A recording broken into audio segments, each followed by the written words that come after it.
Welcome to the Sonny and Share pod. I am your host, Ben Watt, and unlike most weeks, I am not joined by Alex and CJ this week. It's been a very busy week for the pod and for the commissioners. We've had midweek games this week and just work commitments and everything like that. But since I'm away next week, I thought I'd volunteer to do a quick update after this game week's fixtures. And Chris has kindly supplied some fancy chat and stats for me, which I'm going to go through before I review the key battles just to round off this hectic week. Hope you're doing well, and let's get straight into it. None of the chat and regular Wimbledon talk before we go in. Just going to dive straight in. So, bit of a headache this week. Midweek team rotation headache for managers with highly owned and informed players benched. For example, Timber leading the way, 34.4% owned. Came on for the injured Maresca in the 44th minute and scored 1 point, which is not ideal for his owners as Arsenal kept another clean sheet. I was also a victim of that. Then you've got Thiago, 24.4% owned, came on in the 60th minute for a 1 point return. Saka, 18% owned, came on in the 61st minute, but did manage to score in the 91st minute to get a 6 point return. Basically what won me my matchup this week. So thank you, Bukayo.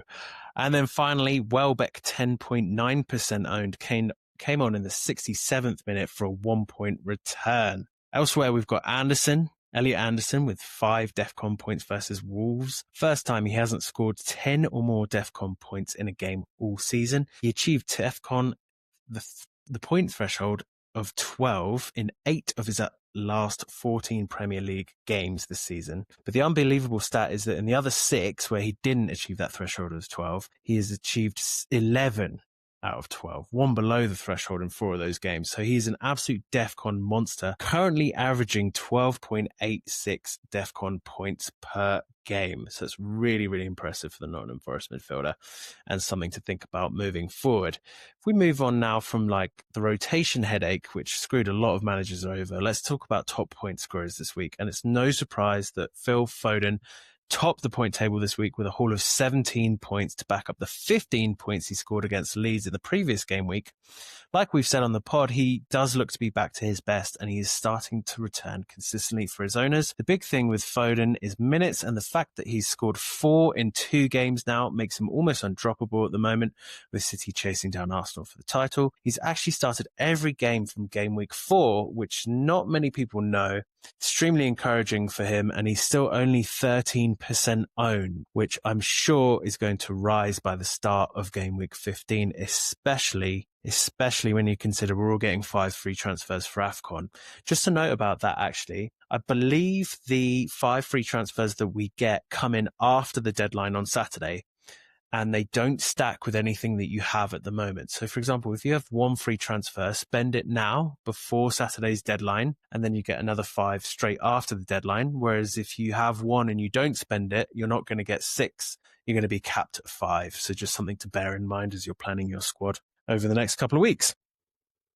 Again, 4 of the top 5 game week point scorers were defenders, with Romero at the top of the pile after a 17-point haul against Newcastle, helped by scoring a brace himself with a spectacular overhead kick. CJ's written here. It is possibly the best shit overhead kick you'll ever see. A really, really frustrating goal for Newcastle to concede. I'm sure CJ's put that in there to wind me up, but that ruined my Tuesday. Meanwhile, Ben White came in to give Jurrien Timber a rest for his first start of the season and did not disappoint. He scored 14 points with an assist, clean sheet, and 13 DEFCON points. That is an amazing stat, considering that was the first start of his season. I do wonder, with fixture rotation over Christmas, whether Ben White will be a viable option going forward. But next, let's talk about the Palace duo of Daniel Munoz and Mark Gahey. They both scored 14 points against struggling Burnley. Both their point hauls came in very different ways. Munoz scored a goal, a clean sheet, and 2 bonus points, whereas Gahey got an assist, 13 DEFCON points, a clean sheet, and maximum bonus points. So congratulations if you listened to our advice from the previous pod and doubled up on the Palace defence, particularly if you had both Gahey and Munoz. But there were other excellent contributions from Richards with 9, Lacroix with 8, and Mitchell with 7. So I think of the top 10 the top 10 scoring defenders this season, Palace have 5 of them or something like that. It's absolutely mental. They have one of the best defenses in the league, and it's ultimately down to the consistency of their team selection or, Glasner being unable to rotate. Out of a total 1,260 minutes played across the 14 Premier League games, Munoz, Lacroix, and Richard have played every single minute, while Mitchell has played 1,254 minutes and Gahey has played 1,170 minutes. You can also add in the goalkeeper Henderson there, who's played every minute of every game as well. So this is pretty interesting news for fantasy managers. Glasner, as I say, very rarely rotates his squad. However, I don't know if it's sustainable. I think they've got something like 10 games in 33 days across the Christmas period, and they've got European commitments as well as other cup competitions. Munoz, Gahey and Lacroix have started and played all 4 of their Europa Conference League games against Strasbourg, AC Alkmaar, Lamaka and Dynamo Kiev, with Mitchell starting 3 and Richards starting 2. So they do seem to be coping well with the workload at the moment, but there is potential burnout on the horizon for the Palace defence at some point. We as FPL managers hope not, as I imagine nearly every manager has at least one Palace asset in their defence. I have Gahey, but I'm definitely eyeing Munoz. But it might just be worth it keeping in mind when the fixtures might just be worth keeping in mind that the fixtures are going to be starting to pile up for them. So we might see some rotation going forward. Particularly at centre back. I don't know if they've got that many options at right back or if Munoz is nailed for minutes. Let's move on. What to do with Semenyo? Another blank in game week 14, bar 2 DEFCON points. So he did get 4. Semenyo has now scored only 14 points in his last 7 game weeks with 0 goals and 1 assist. Many managers have kept the faith with the midfielder, but now is the time to sell him. Bournemouth on a whole have been very inconsistent lately, losing 4 out of their last 5 and only picking up 1 point. And this has coincided with Semenyo's drop in form. However, the major consideration is his 50% ownership across the game. Do you bet against him? Do you hold him and hope that he's a bit of a differential if people are selling him? Or do you just get rid? Let's talk about potential replacements. I mean, I touched upon it earlier. Foden is definitely going to be in a lot of people's teams going forward. And it's an easy jump to make, right? So Semenyo is $500,000 less expensive than Phil Foden. So if you've got money in the bank and you can do this as a free transfer, this seems like a no-brainer. City have Sunderland at home and Foden is now in unbelievable form. 4 goals in his last 2, as we said. There's always that risk of Pep Roulette and him being dropped, especially since he played midweek. But going forward over the long term, you'd think Foden might be an option as like a premium midfielder to replace Semenyo. If you don't have the budget and you want to go slightly cheaper than Semenyo, Doku is also a viable option for you, 6.6 million. So much cheaper than Foden.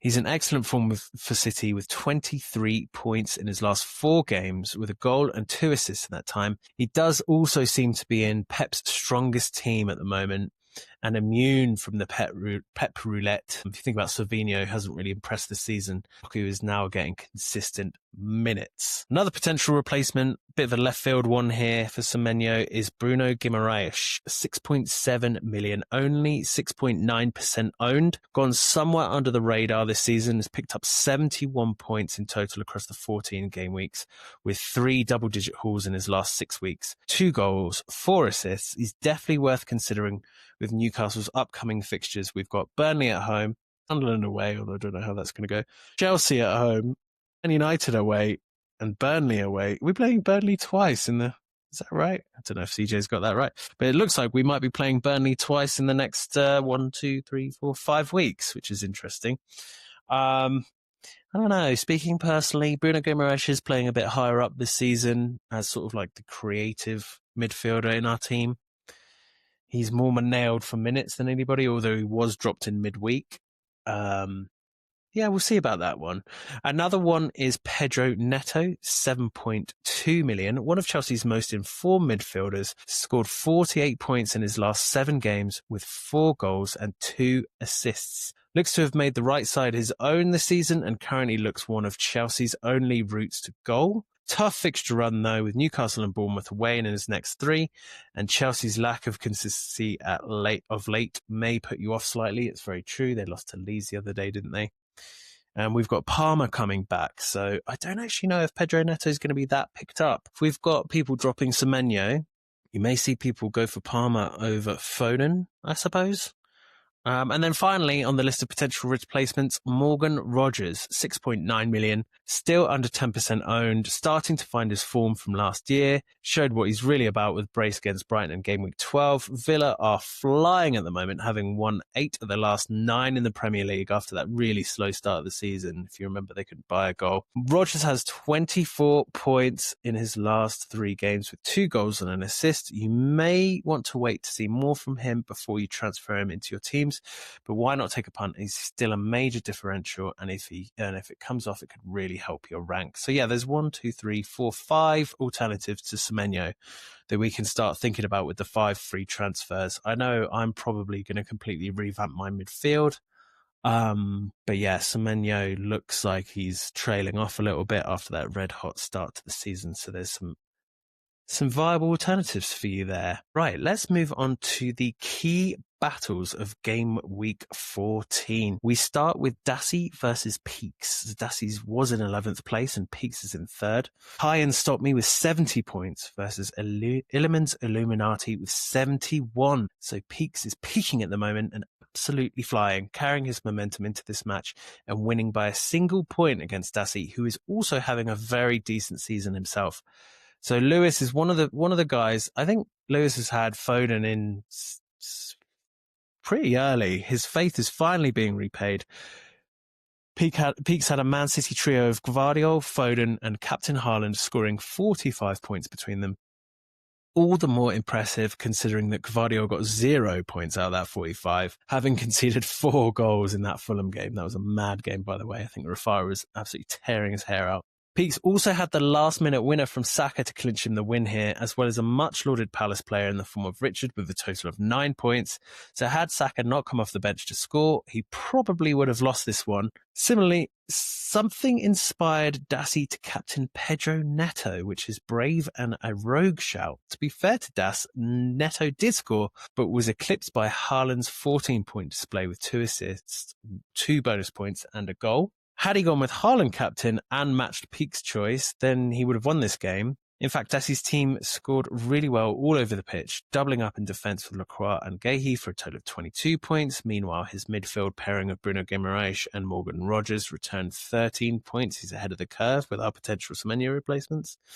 But it was his Arsenal trio of Rice, Eze and Timber that let him down. Timber not eligible for a clean sheet. As we touched upon earlier, came on, I think, 44th minute just before half-time. And you've got to play a minimum of 60 to qualify for a clean sheet, so that's going to frustrate many a fantasy manager, myself included. Dassi then must be ruining the fact that Saka scored a last-minute goal and that he went for Neto as a captain over Haaland. Had neither of those things happened, he would have won this game. However, that makes it 4 straight wins for Lewis, who has scored an average of 60 points per game over the last 5 weeks. He's certainly a man in form at the moment. He beat me with his free hit a couple of weeks back, and he's well in with a shout for manager of the month, even though I'm speaking very prematurely. It's the 4th of December, so a long way to go, but Peaks is like one of the managers in form at them. Let's move on to another game. There's Matt in 4th versus Nick in 13th. Botman begins. 34 points at the time of writing. The Man United West Ham fixture has just finished, so it'll probably be like, 37?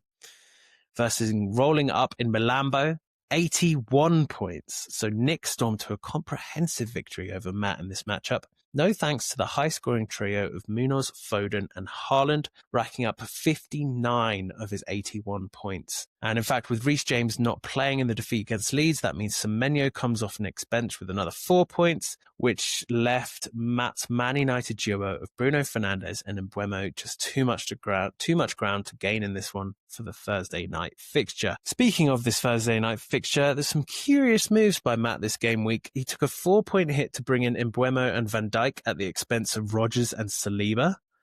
Mbeumo is, of course, heading to AFCON very shortly, so Matt must have been banking on a Mbeumo miracle to get him to win this game week against Nick, because he's got to transfer him right back out. He also chose to captain Bruno Fernandes, so he's really banking on them to beat West Ham, which of course ended 1-1. I think Mbeumo scored 2 points and Fernandes got 4 with the DEFCON, so a total of 8 for Botman begins. So maybe actually he passed the 40-point mark. So Matt will definitely have some regrets about not captaining Haaland, which puts an end to his 5-game winning streak and sees him drop down 1 place to 5th.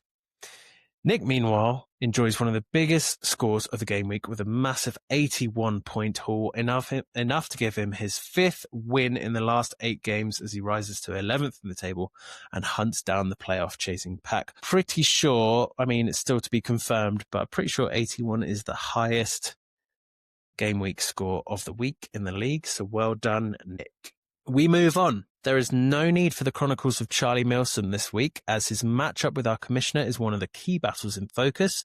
It was Dunk Your Busquets with 64 points before the Man United game versus Saka, my voice note, with 44.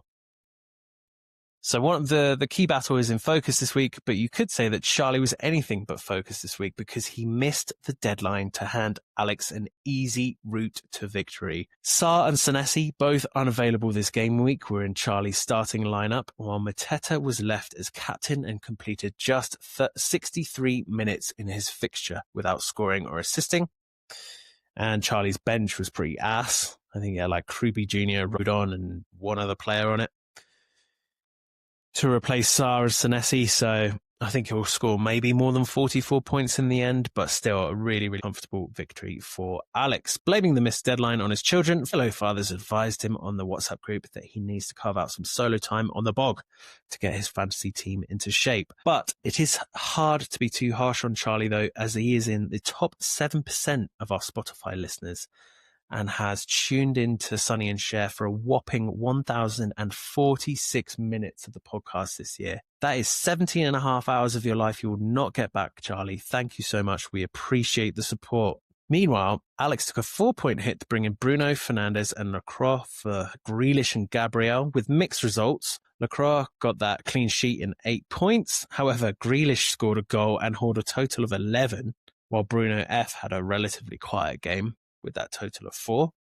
However, Captain Haaland and the marauding Munoz did the job for him, scoring him a total of 42 points between them to give him his first victory in 3 games. So, Charlie, you're actually slightly lucky that Alex isn't on the pod with me this week, as I'm sure he'd be gloating about the victory right now, cackling down my ear as I try and read this. That result means that both these managers hold an identical record with 6 wins and 8 losses at this stage of the season as they both battle their way to mediocrity. Moving on to the last key battle of the week, it was Smithy Rovers with 60 versus Adama Dry Your Eyes with 69 points. Smithy versus Rafaro. Another manager in form, Rafaro beats Man by 9 points to claim his 4th consecutive victory, and in doing so, jumps from 6th to 2nd, courtesy of overall points scored. So that's a massive result and improvement for Rafaro. He has Smithy to thank, really, who got this matchup off to a really, really poor start, accidentally captaining Eze instead of Haaland. Had he not done that, he surely would have won this game. In fact, Smithy had decent returns all over the pitch. Saka and Rodgers in midfield with 6-point hauls each, Munoz in defence with 14, and Pickford in goal with another 7. He even benched the 5-point Voltemade. However, this one came down to captain choice or lack thereof, with Rafaro seeing Savona and Munoz score 20 points between them in defence, while Saka and Semenyo chipped in with another 10 from midfield. So Smithy's slip of the finger consigns him to a second loss in a row as he slides down the table to a 13th, and he will be kicking himself for not being more careful or double checking his team before the deadline. So that rounds off the key battles. Here are the rest of the league results. Bear with me here because I'm reading these out just as the Man United West Ham fixture finishes. The scores are not updated and bonus points haven't come in yet. So I think I've done the most accurate job that I can do. I won my matchup this week by a mere 2 points, 69. I beat Gareth by 2 points, 67. That was an unbelievably close game between the top of the league and the bottom of the league. Gareth has run 3 games all season, and I was relying on Mbeumo blank, which thankfully he gave me.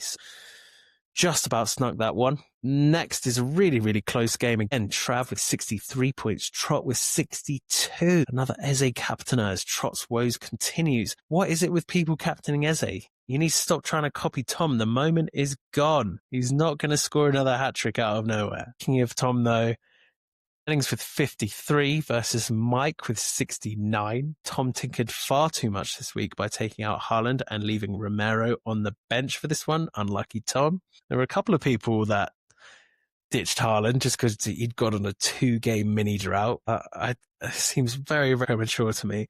Anyway, next game, Fraser beat Nixie, I think 77-68. Although that's to be confirmed. It looks like Fraser's got that win in the bag. Andy Farmfield lost to Luke. Luke beat Andy by 3 points. It was 54-51. An agonizing loss for Andy there, who chose to captain Isak and sell Haaland, while Luke triple captained Mbeumo, of all people. What an absolutely bizarre match between those two. Captain Isak and triple captain Mbeumo. 3 points in it.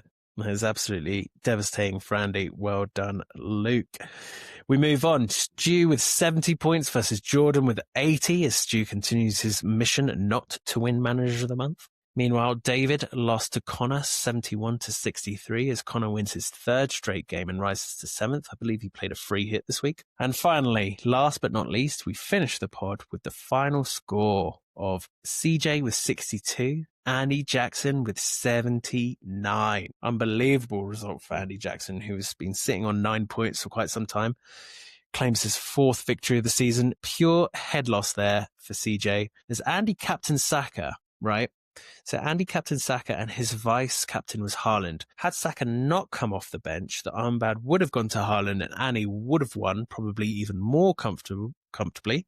Had Saka come off the bench for an unremarkable cameo, like last 10 minutes doesn't score or assist, then maybe this would have been a lot closer game. But as it stands, Siege is scratching his head as to how he lost this one because he captained Haaland with a goal, 2 assists and 2 bonus points. But it was the Munoz goal that killed off any chances of winning in that fixture, I think. So yeah, there you go. That rounds up off the game week. Just a quick one this week. Normal service will be resumed next week with the exception of me actually not being here. So it's just going to be Alex and CJ. So just a quick edition this week to catch you up with the midweek results. Keep it short and sweet this time, under half an hour. That is some sort of record for us. May the fantasy gods be with you. Bye-bye. It's the Sonny and Shah Fantasy League. And even though Son has left for the MLS, our head-to-head league is still the best. Hosted by Alex, Ben, CJ, ABC. Easy as 1, 2, 3. It's another fantasy podcast. Oh, fuck me.